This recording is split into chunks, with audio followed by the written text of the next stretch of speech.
Como eu sei que eu estou em trabalho de parto? Essa provavelmente é uma das maiores dúvidas que uma gestante tem na reta final da gestação. E hoje eu vou explicar isso para você de uma vez por todas e você vai entender o que é cada fase do trabalho de parto, como o corpo se comporta em cada fase, o que é esperado, o que não é, e principalmente quando realmente é a hora de ir para o hospital. E eu ainda vou ensinar você a registrar as contrações em um aplicativo para você compreender em que fase você está.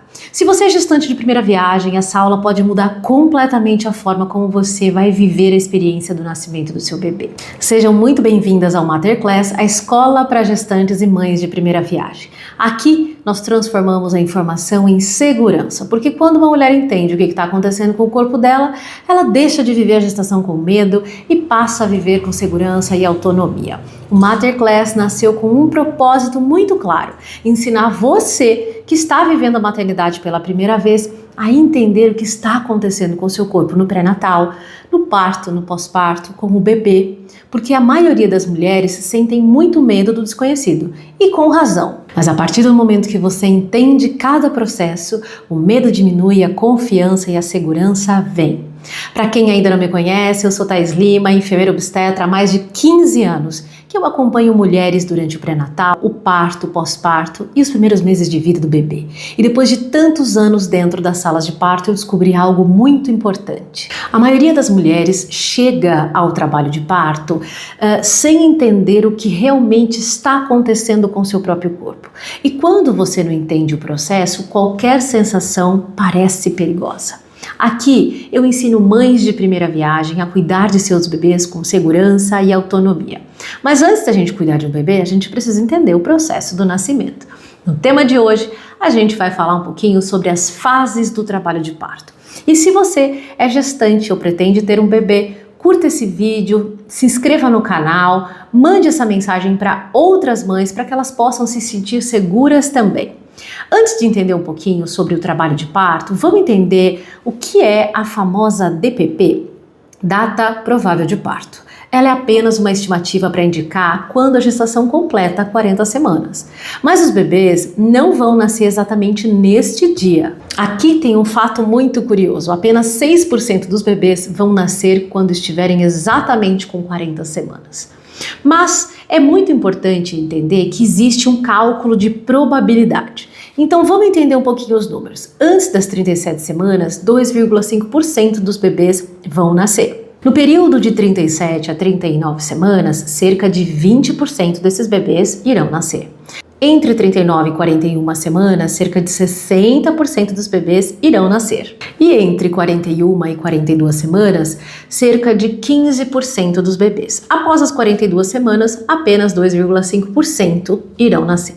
Isso significa que o período esperado para o nascimento do bebê é entre 37 e 42 semanas.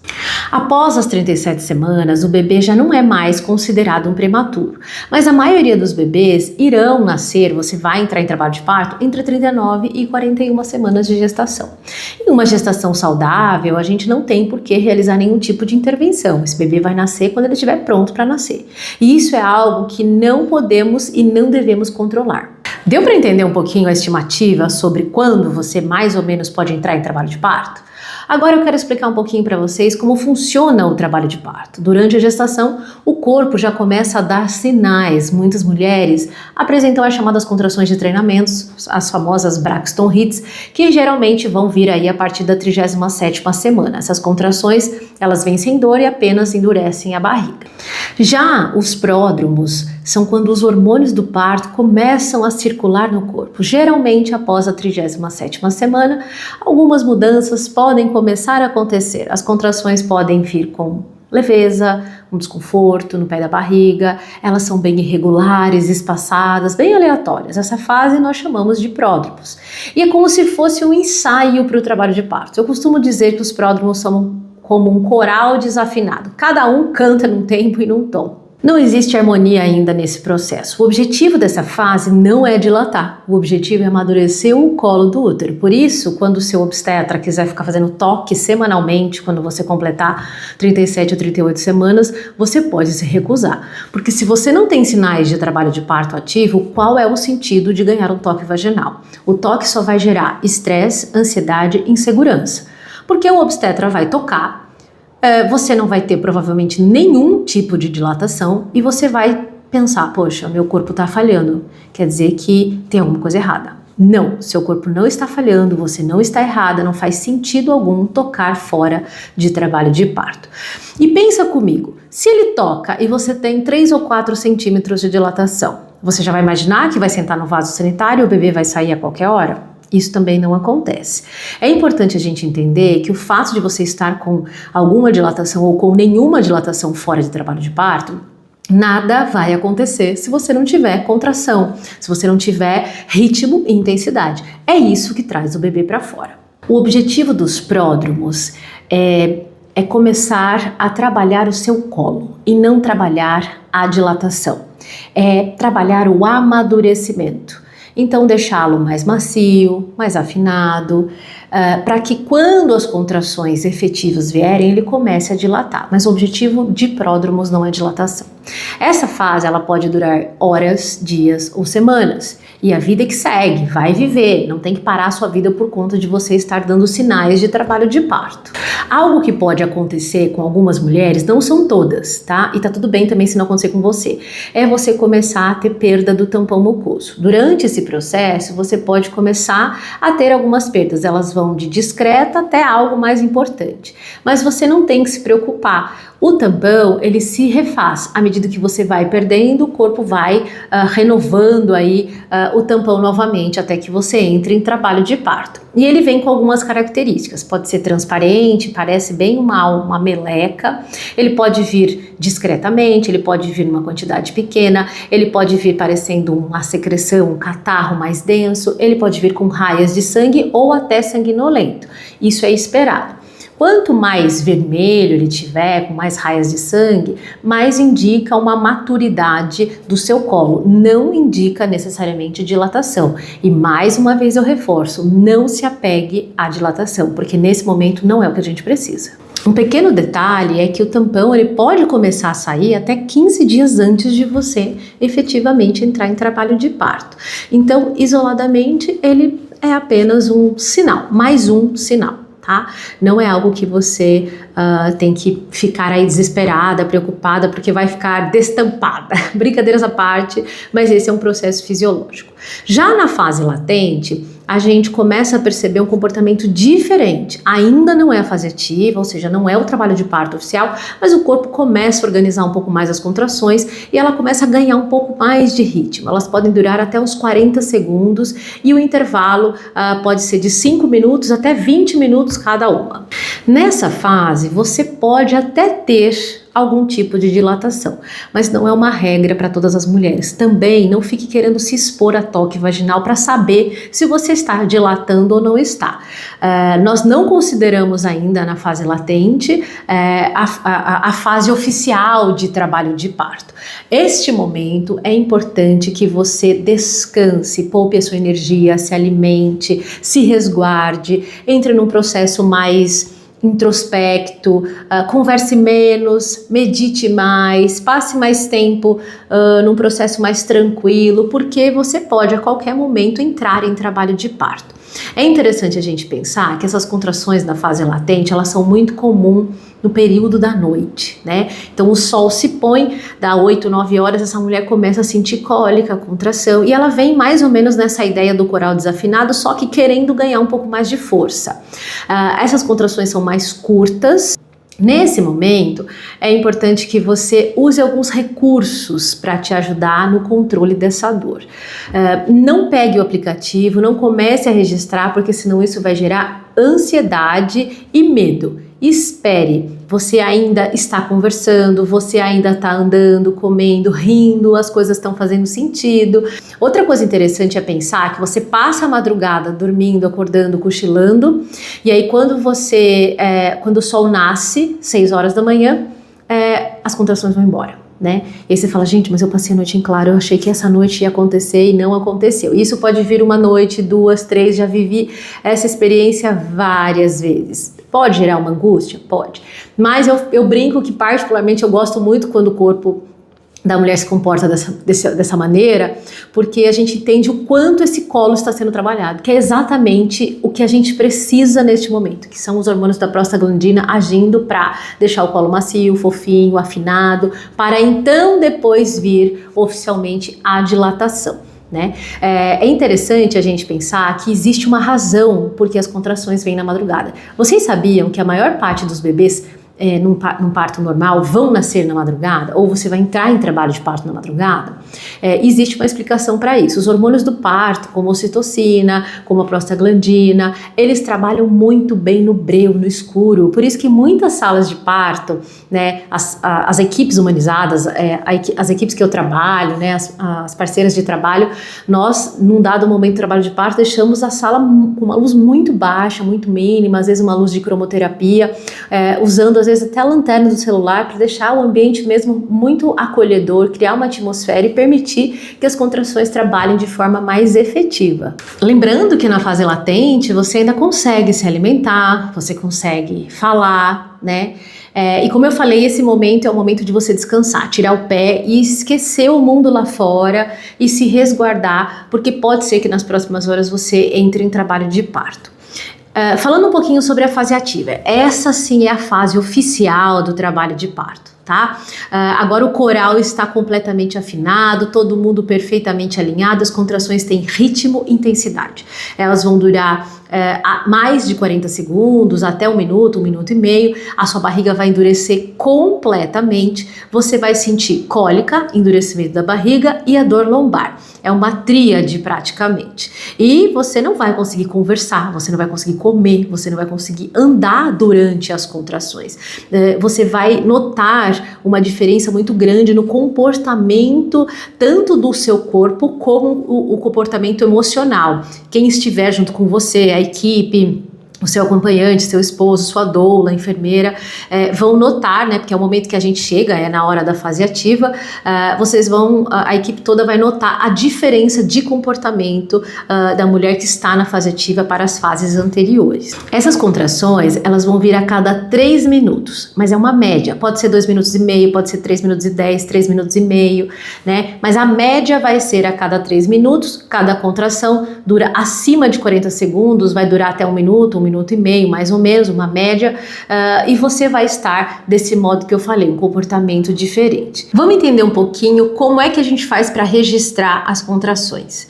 Então agora é a hora que você pega o aplicativo das contrações e entra numa missão muito importante. Acorda seu marido, dá uma cotovelada nele e fala, ó, tá na hora de começar a marcar. A hora que você fala que inicia a contração, você aperta esse botão.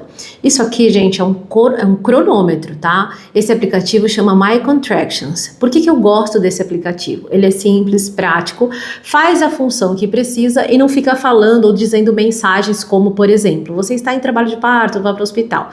Sendo que muitas vezes a grande maioria das mulheres não está em trabalho de parto. Então é bastante importante que você baixe um aplicativo que seja só para registrar. Eu indico esse aplicativo e vou deixar aqui na descrição para você poder baixar. Ele é bem simples e não tem custo nenhum.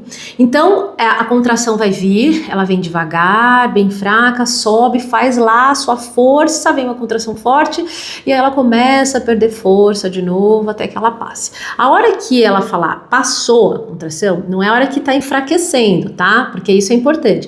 A hora que ela passar, você aperta aqui novamente.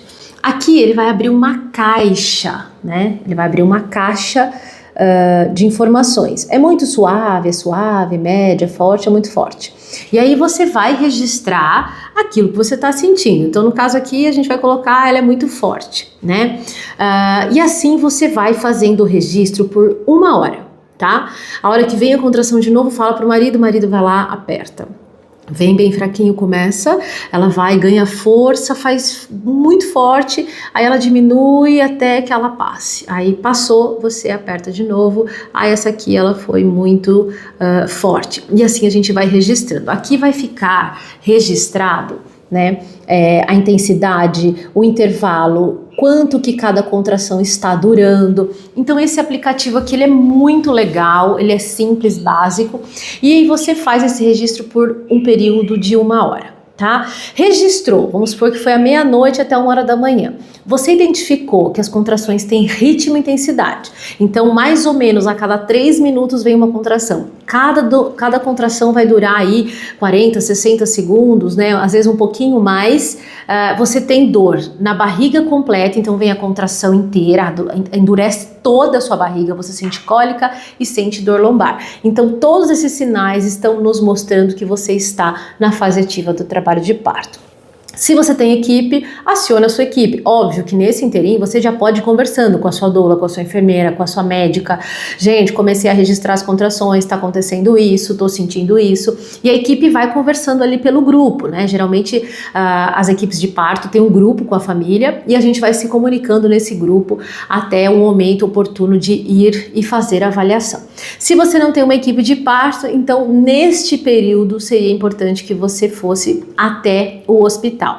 Para que você fosse internada e então assim começar realmente aí a fase ativa do trabalho de parto. Nesse período que você ainda não foi, que você está registrando, se hidrate, come alguma coisa, tente descansar, vai para o chuveiro, porque as contrações elas estão realmente ganhando essa força. Agora, se porventura a sua bolsa romper, ela tiver tingida de verde, ou seja, com mecônio, se você tiver com sangramento tipo menstruação, ausência de movimentação fetal, vá para o hospital imediatamente para que você seja avaliada, internada e tome-se então uma conduta. Não quer dizer que o fato de você ter mecônio, você não pode ter um parto vaginal. Isso vai depender de que fase você está no trabalho de parto, como esse bebê está se comportando dentro da barriga, então minimamente a gente precisa de um monitoramento aí de 20 minutos. Existem vários fatores para indicar uma cesárea realmente num processo de mecônio. Tá? Mas a ciência já mostra pra gente que bebês podem sim enfrentar um trabalho de parto se estão com mecônio. Tudo vai depender da quantidade de líquido, do coração, né, da frequência cardíaca desse bebê, se está havendo privação de oxigênio, se não está. Então são vários os fatores. Algo muito importante dizer que não necessariamente o mecônio vai indicar uma cesárea absoluta, tá? Mas ficar em casa com mecônio presente numa bolsa que já rompeu, sangramento tipo menstruação e ausência de movimentação não tem sentido algum. Você precisa de acompanhamento imediato. Inclusive nós que somos parteiras, que acompanhamos os partos, nesses casos nós estamos com a mulher, estamos lá, né, acompanhando em casa, a gente faz a transferência e dá continuidade deste atendimento dentro do hospital. Entendemos que o trabalho de parto está evoluindo, né, está acontecendo, chega um determinado momento que nós chamamos de fase de transição, que é o final da fase ativa, né? Existe esse período que a gente chama de transição, que acontece entre o 8º e o 10º centímetro de dilatação. Essa fase, ela pode trazer algumas frases clássicas. Eu não vou aguentar, eu não quero mais, eu vou morrer, quero cesárea. Isso é completamente esperado. O seu corpo, você está chegando a um nível mais extremo da sua dor, mas isso não quer dizer que você esteja sofrendo ou que o seu bebê esteja sofrendo. É um processo que nós precisamos passar para que então o bebê venha, né? A ocitocina ela é um motor e o motor é que empurra o bebê, que dilata o colo para o bebê vir para fora. Então sem ela não existe, né? Raras são as mulheres que vão parir, que dizem que não foi suportável, que a dor foi tolerável. Eu em todos esses anos de experiência acredito ter visto acho que 1 ou 2 mulheres parirem de forma plena, num silêncio completo, muito assim, entre aspas, tranquila, né? O comum, normal, é a mulher chorar, é a mulher gritar, vocalizar, ficar brava, né? Desejar ir para uma cesárea. Esse é um comportamento que nós esperamos de todas as pacientes. Por isso, nesse momento, é importante que você foque, respire, se concentre, tenha um excelente acompanhante com você para que ele não permita que você vá desistir, né, ou saia do plano daquilo que vocês combinaram. Não é um problema a mulher decidir ir para uma cesárea por conta da dor, mas eu vejo que a grande maioria das vezes quando a mulher decide para uma cesárea porque ela não quer mais, depois acontece um processo de frustração, de ansiedade, de tristeza e até de culpa. Por que vocês não insistiram mais? Por que vocês não tentaram fazer algo para me ajudar, né? Então é importante que a gente alinhe essas expectativas ao longo do pré-natal, que vocês, quanto casal, alinhem essas expectativas sobre o momento do trabalho de parto. O marido estar pronto para entender que essa fase que você passa no trabalho de parto é importante, é esperada e é considerada fisiológica, não é um sofrimento, como nós ouvimos a grande parte massiva médica dizer, vai ficar aí sofrendo, não tem porquê, vamos para cesárea, já faz, você já carrega seu bebê, né? Não entra nessa onda, porque se as pessoas soubessem o real motivo, né, e a importância das contrações, nós não teríamos tantas cesáreas como nós temos no Brasil. Depois que a gente passa dessa transição, né, então a gente entra no período expulsivo, né? Essa hora é a hora que você tem aquele desejo incontrolável de empurrar o bebê, né? É a hora que o seu bebê já está pressionando ali no assoalho pélvico e você tem o que a gente chama de puxo involuntário, ou seja, você vai fazer a força sem que você queira fazer a força, inclusive você pode até fazer cocô ali durante essa reta final. Pra gente é uma grande notícia, as mulheres ficam constrangidas e falam, meu Deus, eu vou fazer cocô ali e tal, e eu falo, você não tem noção, pra gente, quanto equipe, a alegria que é quando a mãe começa a falar, Thaís, eu tô com vontade de fazer cocô, ou ela começa a fazer ali cocô na sala de parto e a gente fala, nossa, isso é muito bom, sinal que o bebê tá aqui, tá descendo, tá emburrando, tá acontecendo. Então eu falo que é uma notícia maravilhosa, apesar do constrangimento que algumas mulheres sentem ali nesse período. E o período expulsivo, gente, não quer dizer que, por exemplo, começou o expulsivo e já vai nascer, tá? A gente pode ficar algumas horas ali no período expulsivo, ele pode ser muito rápido, como ele pode demorar horas. Antigamente se falava que era 30 minutos, depois passou a 2 horas. Hoje a literatura diz para nós que mãe bem, bebê bem, a gente segue, tá? Enquanto a gente tem um comportamento, né, na ausculta fetal, no monitoramento do bebê, no monitoramento da mãe, sinais vitais, que ambos estão bem, nós seguimos, nós não temos pressa no trabalho de parto. É importante a gente não querer acelerar aquilo que não precisa ser acelerado.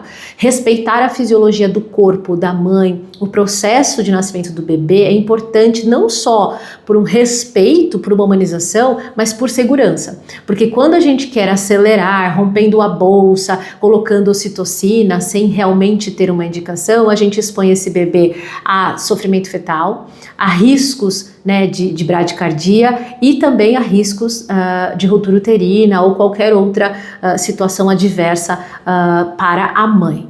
Então passamos ali um período, né, de período expulsivo, e você pode escolher a posição que você desejar. Pode ser de cócoras, pode ser sentada, pode ser deitada, pode ser de 4 apoios, aquilo que o seu corpo chamar. Principalmente se você está sem analgesia, o seu corpo vai te direcionando para um movimento, para uma posição, aquilo vai te dando conforto, o bebê vai se acomodando no canal vaginal, e a ideia, gente, é que o bebê venha devagar, não é uma montanha russa, um carrinho ali, sabe quando você está descendo um toboágua, que o bebê vem e desce correndo.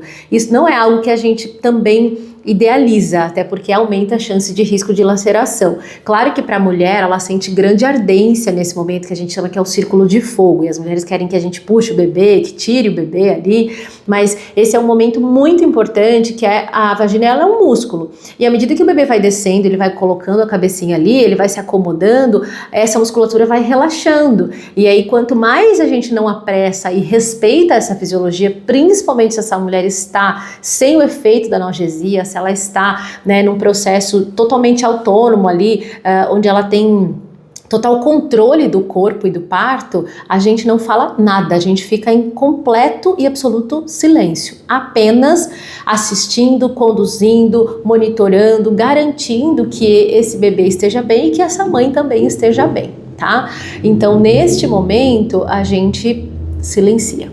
Assim, se a equipe está falando, os funcionários estão falando, a equipe de enfermagem, você, o seu esposo, você vai estar num momento de grande vulnerabilidade, você pode pedir para o seu acompanhante, falar assim, olha gente, eu peço nesse momento silêncio, né, ninguém ficar dirigindo, a mulher que não está sob efeito da analgesia não tem que receber direção, não tem que receber puxo dirigido, ou seja, ficar falando para ela, faça força agora, empurra, puxa o ferro, faça força de fazer cocô, ou ficar só naquela posição litotômica, que é a que está de barriga para para cima, com as pernas em uma perneira. Essa é uma posição que nós sabemos que não favorece a mulher, muito menos o bebê. Tá? Então é importante que você seja respeitada lá no seu plano de parto, que você sinta-se à vontade de ficar na posição que você desejar. E após então esse período, o seu bebê nasce, né?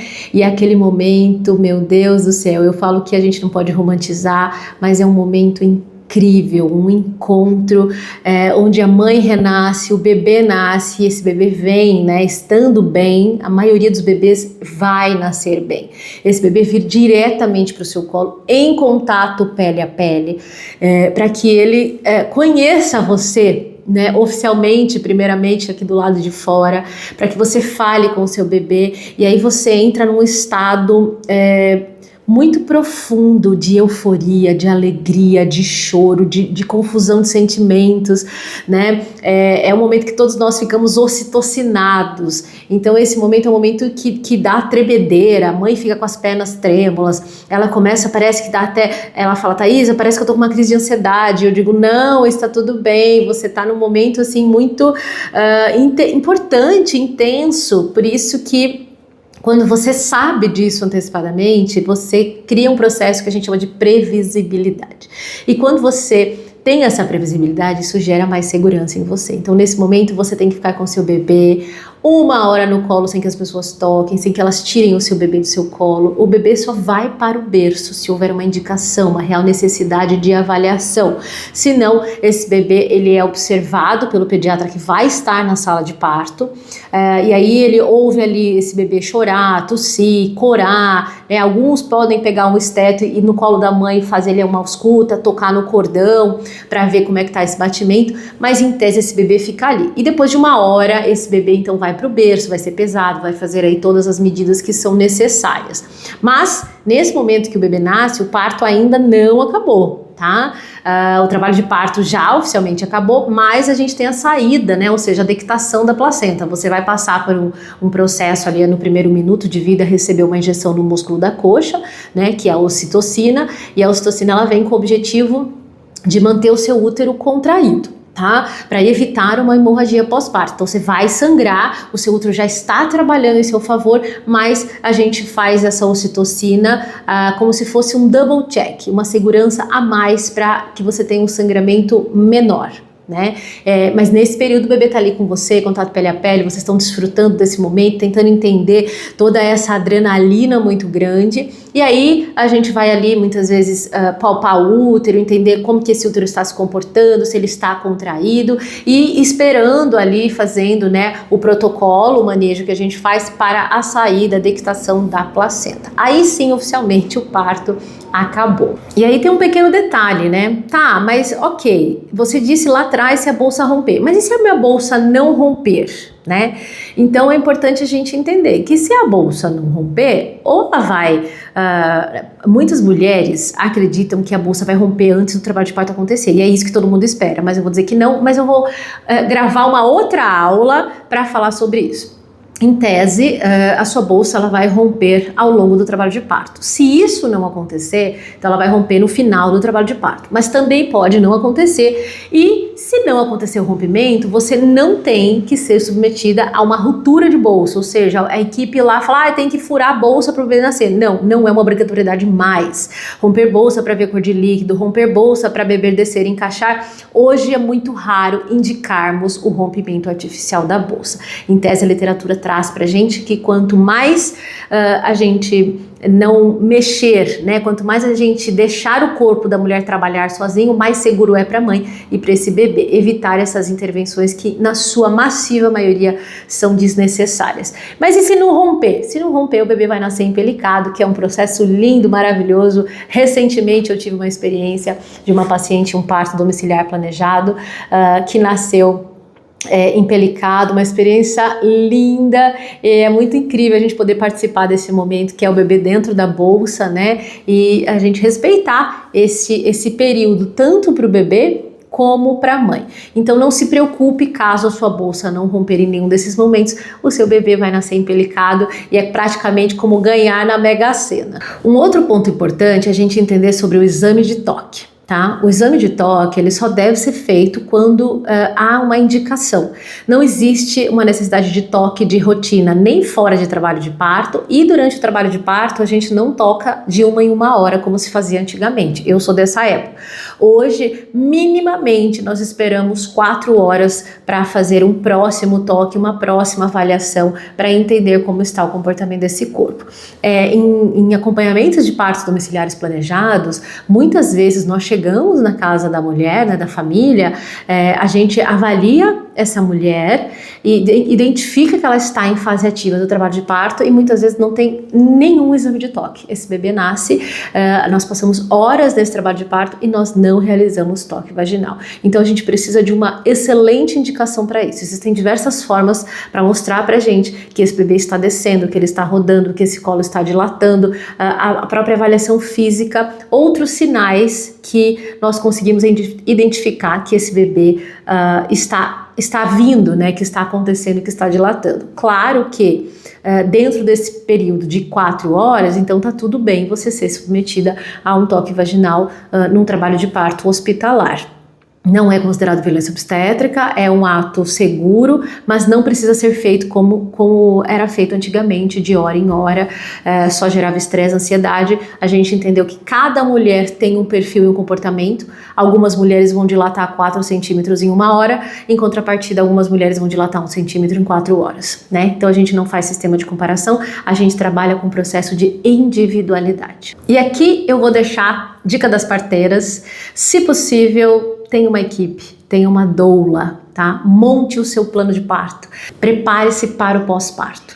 Muitas mulheres focam muito no parto e esquecem o que vai vir depois. Essa é uma dica importante, se prepare para o que vem depois do seu parto.